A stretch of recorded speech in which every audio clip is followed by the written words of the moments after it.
2023 devait être l'année de son grand retour sur le devant de la scène après plusieurs mois de traitement contre son cancer du poumon et des nouvelles rassurantes de ses proches.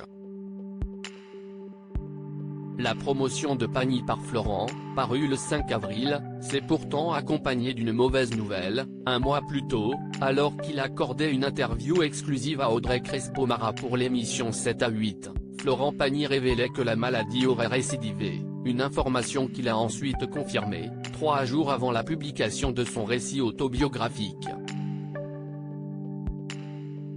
La rémission, ce n'est pas pour tout de suite, a renchéri sa co-autrice, Emmanuelle Cosso, dans le podcast Le Titre à la une de BFM TV, mis en ligne ce samedi 22 avril.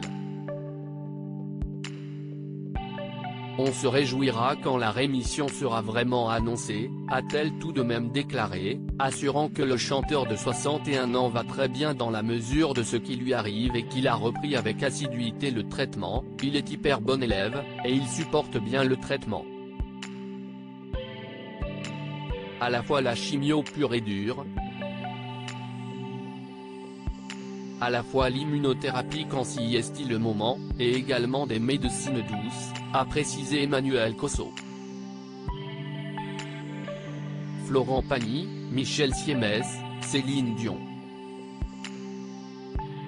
Les stars qui ont brisé le tabou de la maladie en 2022. Pas deux fois la même bêtise. L'écrivaine, qui l'a accompagnée dans l'écriture de son livre, est également revenue auprès de nos confrères sur les circonstances de cette rechute. Il a subi un très lourd traitement de chimio, de radiothérapie, et jusqu'au bout il a été impeccable. À l'issue de ce traitement, il n'avait plus du tout de tumeur, a-t-elle ainsi indiqué à nos confrères de BFM TV. Et de poursuivre, il a enchaîné avec l'immunothérapie.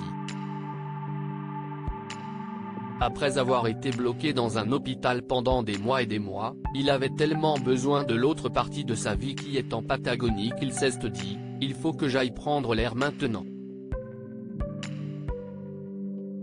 Et si Florent Pagny a tenté de suivre l'immunothérapie depuis cette région reculée de l'Argentine où il vit une partie de l'année en compagnie de son épouse, l'interprète de Savoir-Aimer a alors été confronté au retour de certains symptômes inquiétants.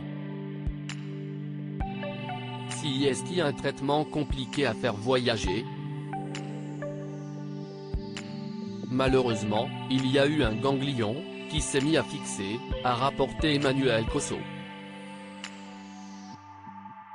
Je ne lâcherai plus, avait promis l'artiste sur le plateau de Laurent Delahousse dans 20h30 le dimanche, le 2 avril, à propos de son immunothérapie. Et d'asséner, je ne ferai pas deux fois la même bêtise. Article écrit en collaboration avec 6 médias. Crédit photo, Jack Tribeca.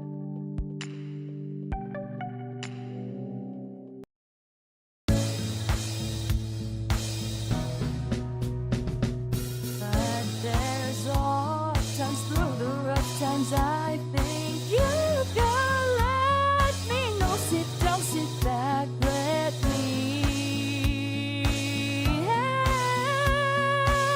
you out. That step I got you.